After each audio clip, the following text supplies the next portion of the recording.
시각장애인들이 공부나 독서를 위해 점자책을 읽어야 되지만 원하는 점자책을 받기까지 너무 오래 걸려서 많은 불편을 겪고 있습니다. 낙동강 수계에서 가장 큰 안동댐의 보조 여수로가 7년간의 공사 끝에 준공돼 홍수 걱정을 덜게 됐습니다. 연중 기획 뉴스, 길, 사람, 그리고 도시. 오늘은 대구 중심가에서 친근하게 다가갈 수 있는 문화예술의 장소를 소개해드립니다. 철도역이 개발되다 보면 쓰지 않은 폐철도가 생기게 마련인데 이 폐철도의 효율적인 활용 방법을 외국사에서 찾아봅니다. 여러분 안녕하십니까? 11월 21일 금요일 아침 대구 MBC 뉴스투데이입니다. 오늘도 아침 저녁으로는 공기가 차갑지만 대구의 낮 최고 기온이 16도까지 오르면서 한낮에는 포근하겠습니다. 얼마 남지 않은 늦가을 정취 느끼시기에 주말 날씨도 좋겠습니다. 자세한 날씨 정미옥 기상캐스터입니다. 네, 오늘도 어제만큼이나 활동하기 좋은 전형적인 가을 날씨가 이어지겠습니다. 아침 저녁으로는 초겨울 추위를 보이다가도 한낮에는 대구가 16도, 안동이 14도 등 대부분 지역 15도 안팎을 보이며 어제와 비슷하겠는데요. 아침 추위에 입고 나간 겨울 외투가 한낮 햇볕 아래서는 조금 답답하게 느껴지기도 하겠습니다. 소설인 내일 대구의 낮 최고 기온 18도 예상되고요. 일요일에도 19도까지 오르는 등 주말 동안 초겨울 추위는 완전히 비껴가겠는데요. 아침에 영하권으로 기온이 떨어진 지역도 영상권을 회복하면서 공기가 한층 더 부드러워지겠습니다. 다만 대기가 건조한 만큼 야외 활동 계획하신다면 산불 예방이나 각종 화재 예방에 주의해 주시기 바랍니다. 날씨였습니다.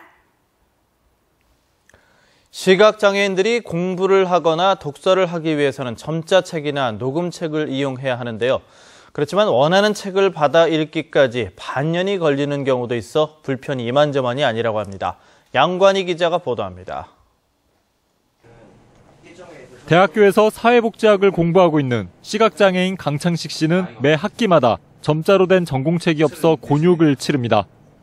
시중에서는 구할 수도 없고 따로 제작을 맡기면 학기가 끝나서야 받아볼 수 있기 때문입니다. 그 도서관에 맡기려고 하면은 6개월 걸린다, 8개월 걸린다, 7개월 걸린다, 9개월 걸린다 해비고. 그러니까 시험 치야 되기 때문에 시험 공부해야 되기 때문에 좀 빨리 해달라고 해도 해줄 수 없다. 점자책을 만들기 위해선 책의 내용이 담긴 디지털 파일이 필요하지만 출판사에서는 불법 복사로 인한 유출 우려로 파일 제공을 꺼리고 있습니다. 이 때문에 자원봉사자들이 책 한 글자 한 글자를 직접 입력해 파일을 만들거나 한쪽씩 스캔을 한 뒤 일일이 교정을 해야 해 점자책이 완성되기까지는 수개월이 걸립니다.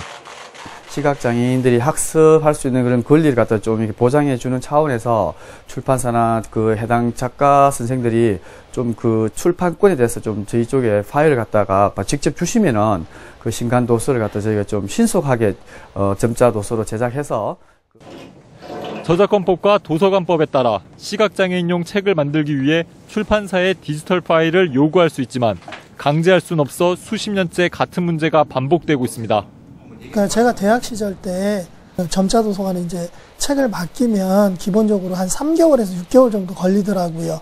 그래서 이제 학기가 다 끝나고 나야 그 교재를 받아볼 수 있어서 그런 분들이 좀 많이 어려웠었죠. 전문가들은 국가기관, 도서관이 나서 콘텐츠 보호를 보증하는 식으로 출판사의 불법 유출 우려를 덜어줘 시각장애인의 책 읽을 권리를 높여야 한다고 말합니다. MBC 뉴스 양관입니다. 지난달 대구의 전월세 거래량이 많이 늘었습니다. 국토교통부에 따르면 지난달 대구의 전월세 거래량은 4,388가구로 한 달 전보다 29%, 지난해 같은 기간보다는 18%가 늘어 전국 평균보다 7, 8%포인트가량 증가율이 높았습니다. 올 들어 10월까지 누적 거래량도 지난해 같은 기간보다 12%가량 증가해 전국 평균보다 5%포인트 이상 높았습니다. 경북은 지난달 2,900여 가구가 거래돼 한 달 전보다 14% 늘었고 지난해 같은 기간과 비슷했습니다. 동북지방통계청에 따르면 지난해 경북 지역 전체 농가 가운데 식량작물을 재배하는 농가는 41%로 10년 전보다 4.5%포인트 줄었습니다.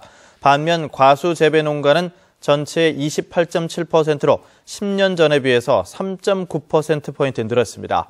작물별로 보면 지난해 논벼 생산량은 10년 전보다 13%가 줄고 겉보리 생산량은 55% 줄었는데 지난해 마늘과 사과 생산량은 10년 전에 비해서 각각 68%와 41%가 늘었습니다.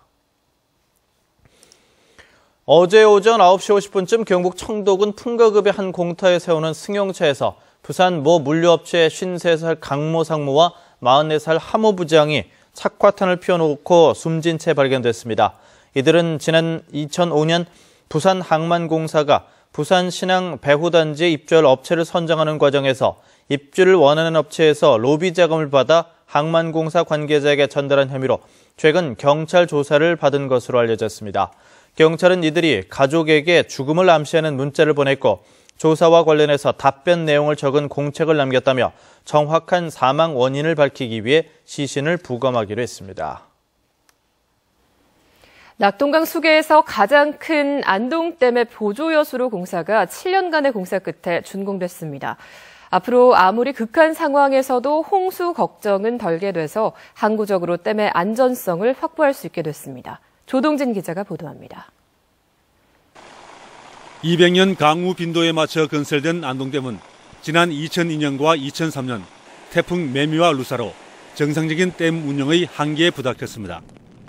당시 한국수자원공사는 이듬해인 2004년 전국 24개 댐에 대한 안정성 검토에 나선 결과 대규모 홍수 시 안동댐은 70cm가 넘치는 것으로 나타났습니다.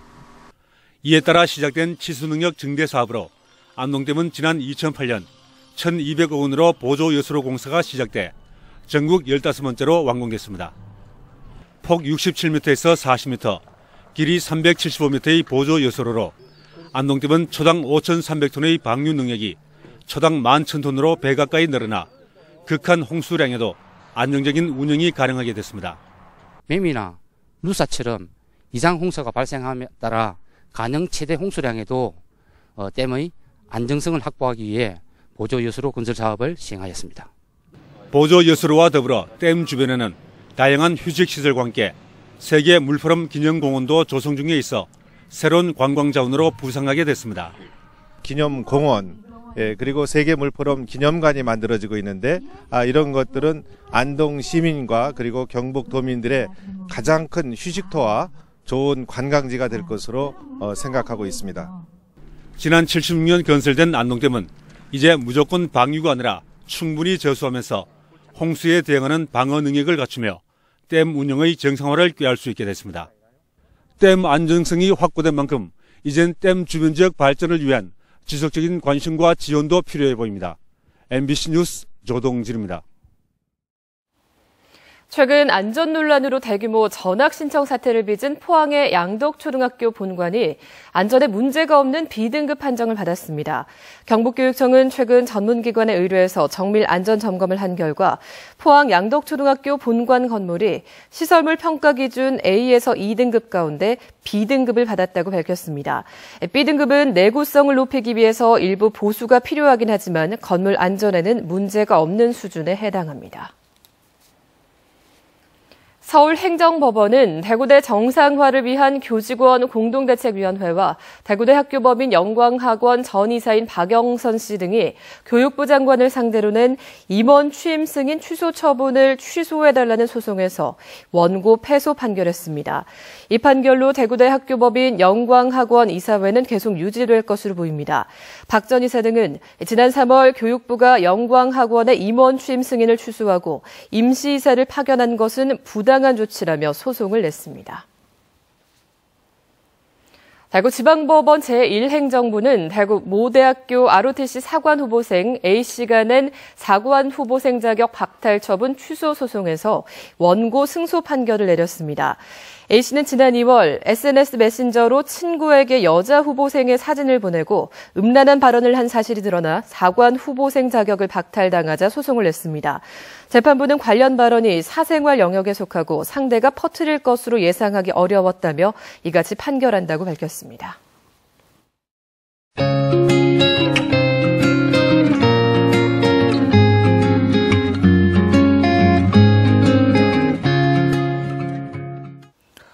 다음은 연중 기획 뉴스, 길, 사람, 그리고 도시 순서입니다. 오늘은 대구 중심가에서 시민들이 친근하게 다가갈 수 있는 문화예술의 장소를 소개해드립니다. 권윤수 기자입니다. 최근 문을 연 향촌문화관에는 경상가명이 설치된 조선 중기부터 1960년대까지 영남의 중심이었던 대구 향촌동의 역사가 고스란히 담겨 있습니다. 1912년 대구 최초의 일반 은행이었던 선남상업은행 건물을 리모델링했고 전체적 분위기는 6.25 전쟁 직후의 모습을 재현했습니다. 피난 온 문인과 예술인들이 삶의 고뇌와 예술을 열정적으로 토로했던 당시 향촌동을 잘 보여주고 있습니다.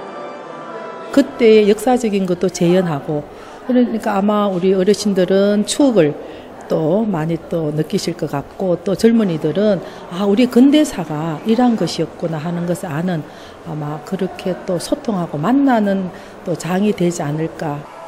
같은 건물 2층에는 대구 문학관이 문을 열어 대구 출신의 대표 문인 이상화와 현진건, 이장희를 재조명하고 있습니다. 또 지하 1층에는 우리나라 최초의 클래식 음악 감상실 녹향이 새 둥지를 틀어 유치환과 이중섭 등 최고 예술인들의 사랑방이었던 명맥을 이어가고 있습니다. 내가 가고 난 뒤에 과연 이 녹향은 어떻게 될 것인가 하는 고민을 참 많이 했었어요. 이제는 그런 걱정할 필요 없죠. 이곳에서 걸어서 5분 거리에 대구 공연문화 1번지 대구 시민회관이 자리하고 있습니다. 리노베이션 공사를 마치고 2013년 다시 문을 연 대구 시민회관은 클래식 음악을 전문으로 공연하는 콘서트홀로 시민들의 사랑을 받고 있습니다. 또 중구 수창동에서는 젊은이들의 참신하고 혁신적인 예술 활동이 왕성하게 이뤄지고 있는데요. 옛 K2NG 연초 제조창에 조성된 대구예술발전소에는 지역 예술인들이 돌아가며 몇 달씩 작업 공간을 마련해 평소 시민들이 보기 힘든 작업실을 공개하고 있습니다. 젊은 작가들을 입주시켜 실험적인 창작 활동을 지원해주는 사업 등을 하고 있습니다. 또한 시민 참여 프로그램을 통해서 작가와 시민의 예술 교류 활동 등을 지원해주고 있습니다. 누구나 편리하게 접근할 수 있는 곳에 자리한 대구 대표 문화예술시설. 이번 주말 가족과 친구와 함께 둘러보시는 것 어떨까요? MBC 뉴스 권윤수입니다. 대구시와 광주시 시립국악단이 어제 대구문화예술회관 80홀에서 창작 창극 신춘향전을 공연했습니다.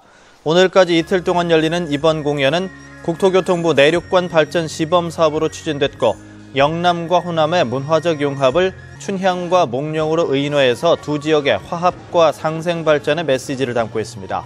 특히 광주 시립국극단이 극을 풀어가고 대구 시립국악단이 국악관현악 연주를 들려줘서 창극의 국악관현악을 접목했다는 점에서도 주목을 받고 있는데 이달 27일부터 이틀 동안은 광주에서도 공연을 하게 됩니다. 대구 시내 백화점들이 오늘부터 다음 달 7일까지 겨울 정기 할인 행사를 합니다. 대구백화점과 동아백화점, 롯데백화점, 현대백화점은 입점 브랜드의 70% 이상이 이번 할인 행사에 참여해 의류와 잡화 등을 평균 20-30%가량 할인해 판매한다고 밝혔습니다. 백화점별로는 사은 선물 증정과 경품 행사 등도 함께 열립니다. 포항 역사가 넉 달 뒤에 흥해로 옮겨가게 됐는데 포항역 터뿐만이 아니라 포항 시내를 가로지르고 있는 폐철도를 활용할 수 있게 됩니다. 어떻게 활용하는 것이 바람직한지 이규설 기자가 다른 나라의 성공 사례를 찾아봤습니다. 포항 역사 이전으로 폐쇄되는 철도는 포항 효자역에서 서산터널까지 약 5km 구간입니다. 포항 남구에서 북구까지 길게 이어집니다. 도심을 관통하는 폐철도는 걸을 수 있는 공간으로 개발하는 것이 일반적입니다. 일본 도쿄의 녹도공원. 이곳은 20년 전 폐철도를 보행자 전용 도로로 바꾸고 나무를 심어 공원처럼 가꾸어 놓았습니다. この高速をずっと下を行くと突き当たりに川があります。川の両端がまた遊歩道になってて、自転車でも行けるし、車に合わないでお散歩ができます。 미국 뉴욕시는 폐철도를 산책로로 다시 꾸며 세계적인 랜드마크 하이랜드 파크를 만들었고 포항시도 폐철도 구간인 북구 우현동에서 신흥동까지 2.3km를 도심 숲으로 변신시켰습니다. 첫째 운동하기 좋고 보기가 좋고 공기도 좋고요.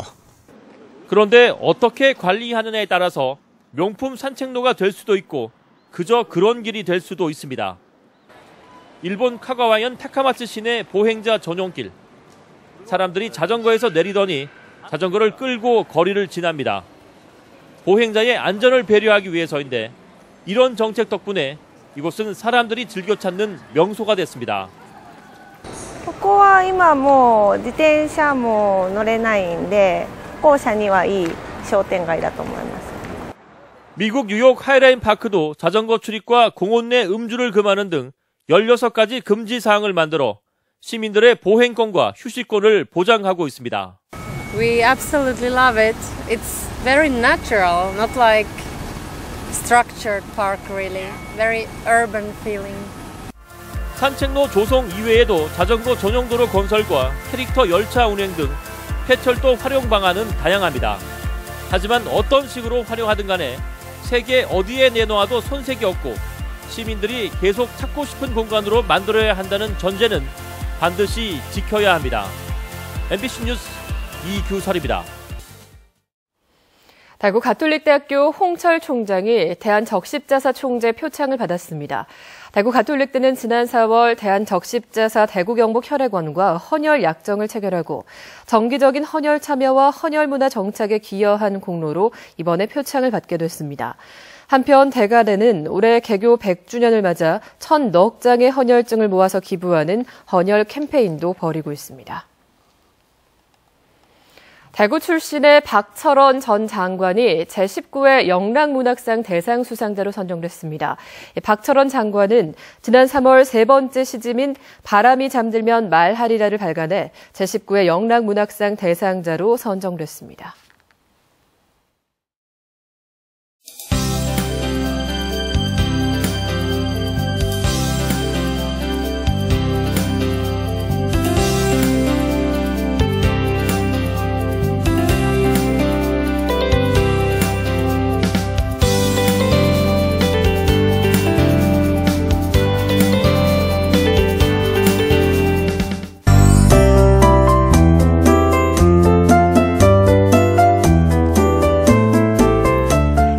오늘도 어제만큼이나 활동하기 좋은 늦가을 날씨가 이어지겠습니다. 아침 저녁으로는 초겨울 날씨를 보이다가도 한낮에는 대구가 16도, 안동이 14도로 대부분 지역 15도 안팎을 보이며 어제와 비슷하겠는데요. 아침 추위에 입고 나간 겨울 외투가 한낮 햇볕 아래서는 조금 답답하게 느껴지기도 하겠습니다. 현재 보시는 것처럼 구름 한 점 없이 맑고 깨끗한 하늘 드러나 있는데요. 낮 동안에는 가끔 구름이 많겠습니다. 자세한 지역별 날씨입니다. 현재 대구는 2도, 영천과 청도는 영하 3도 보이고 있는데요. 하지만 낮 최고 기온은 16도까지 오르겠습니다. 남서 내륙 지역 어제 같은 시각보다 기온이 조금 오르긴 했지만 여전히 영하권을 보이고 있고요. 봉화와 의성의 현재 기온은 영하 5도, 하지만 한낮에는 어제보다 기온이 조금 더 올라 15도 안팎을 보이겠습니다. 울진과 포항의 낮 최고 기온은 17도, 바다의 물결은 1m로 잠잠하게 일겠습니다. 내일은 전국의 등산지 대체로 맑은 하늘이 예상되는데요. 다만 대기가 매우 건조한 만큼 등산하실 때는 산불이 나지 않도록 주의하셔야겠습니다.